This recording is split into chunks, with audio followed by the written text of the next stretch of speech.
Welcome to Expert Opinion, the branding business forum where leaders share their views, insights, and experiences from the world of B2B branding. And now, here's your host. Welcome to Branding Business. I am Andrea Fabbri, and our show today focuses on the role that innovation methodology can play to help executives drive differentiation and growth. With me today is Bennett Bayer. He's the global CMO at Huawei, where he's responsible for strategy and implementation focused on carrier cloud computing, big data, mobility solutions, and services partnerships. To characterize Bennett, I actually would like to use a quote from a famous Quentin Tarantino's movie, Pulp Fiction. My name is Wolf, and I solve problems. Like Wolf, in Pulp Fiction, Bennett is usually brought in to figure it out, as he said to me, creating market-driven vision and strategy that can drive profitable execution. Welcome, Bennett. How are you? Yeah, thank you. I appreciate that. All right, Bennett. So you and I have been corresponding and speaking for the last couple of months, and we've been having conversations about the fact that innovation is definitely a key component moving forward to drive business growth for B2B companies. I look at it and I see mobility, social media, emerging technologies are all creating really a new and shaping a new business environment. They are commoditizing industries, they are revolutionizing products in some cases, and clearly they are transforming competition and the interaction between brands and customers. It's very obvious to me that to drive business growth, companies must rethink how brands deliver value and also how they're experienced. In other words, companies must innovate.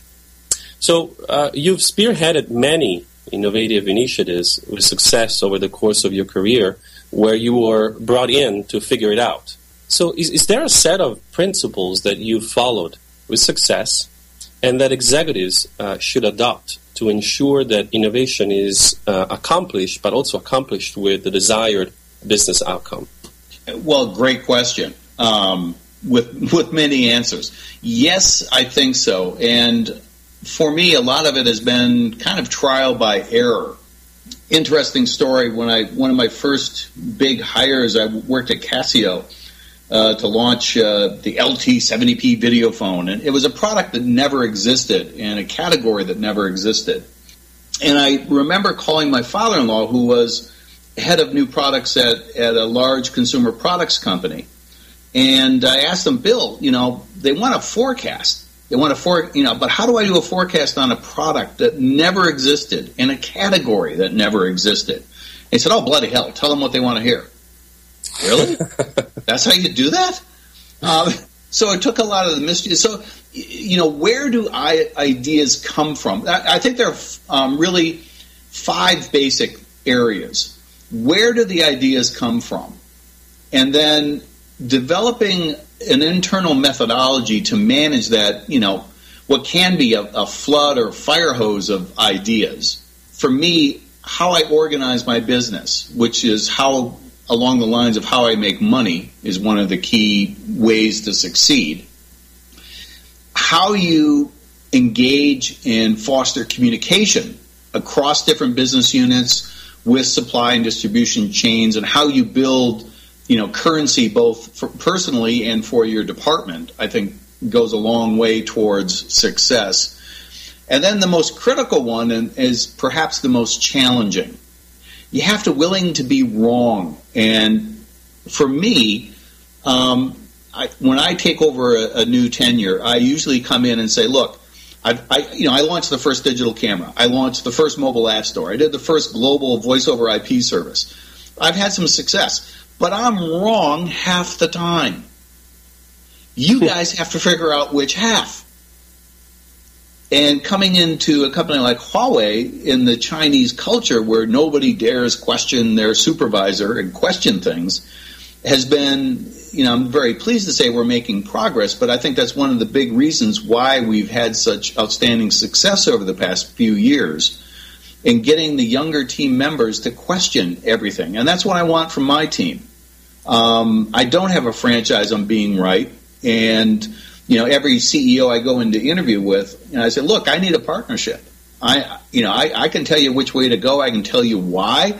I can give you a PowerPoint and hundreds of pages of stats and data to say this is the way to go, where the puck is going. But here's why I think we could have trouble or fail. And you have to have partnership and be willing enough to discuss both sides of any issue.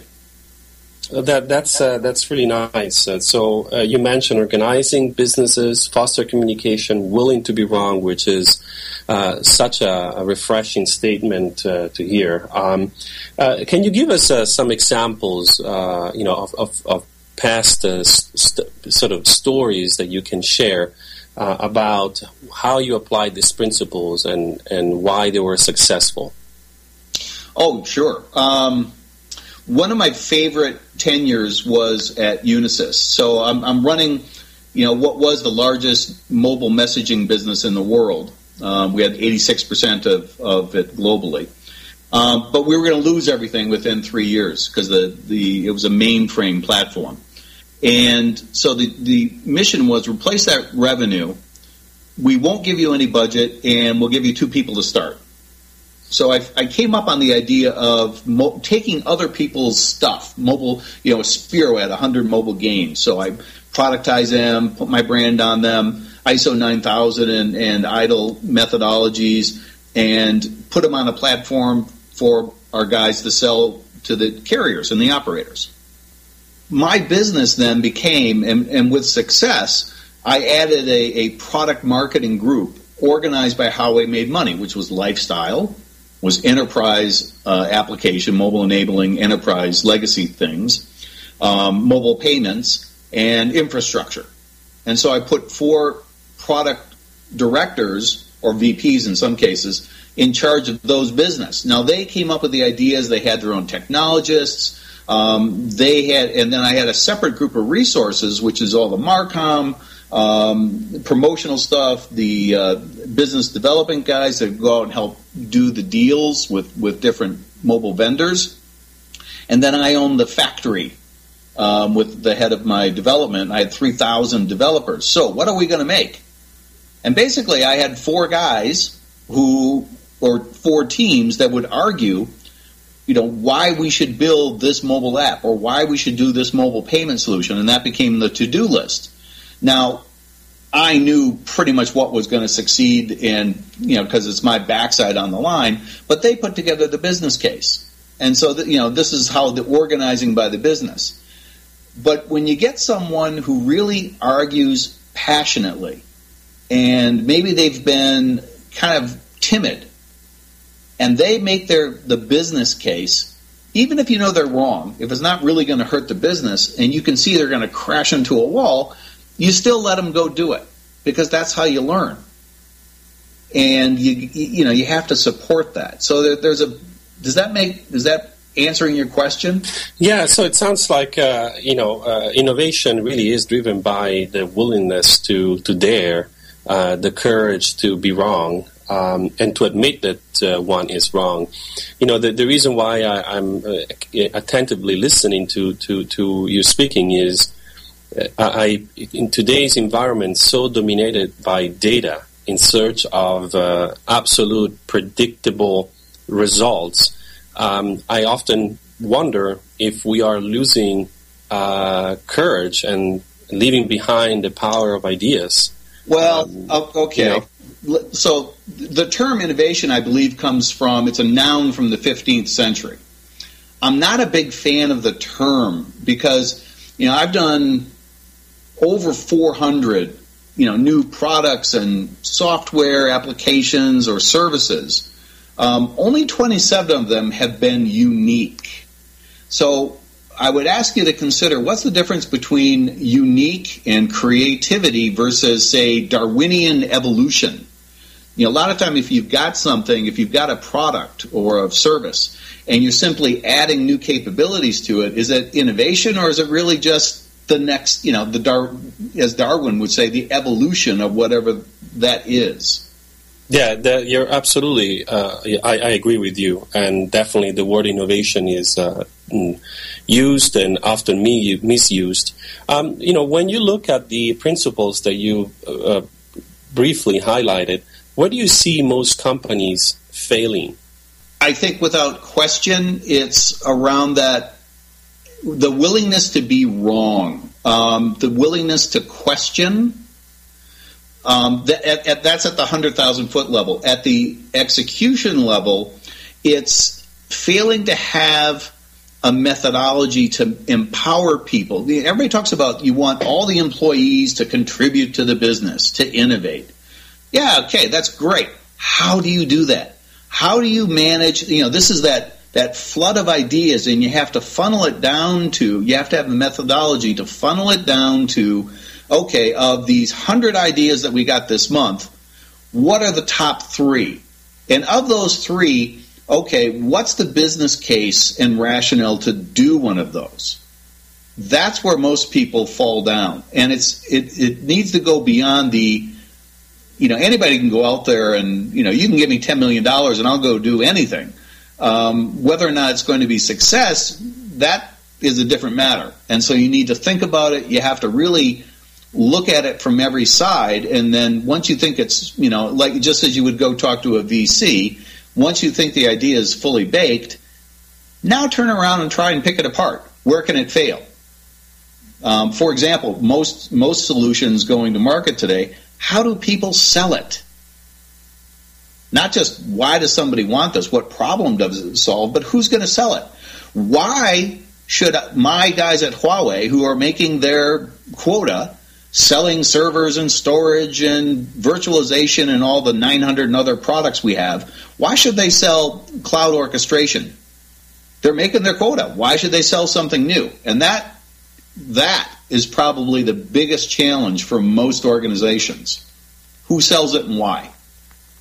Yeah, I definitely tend to agree.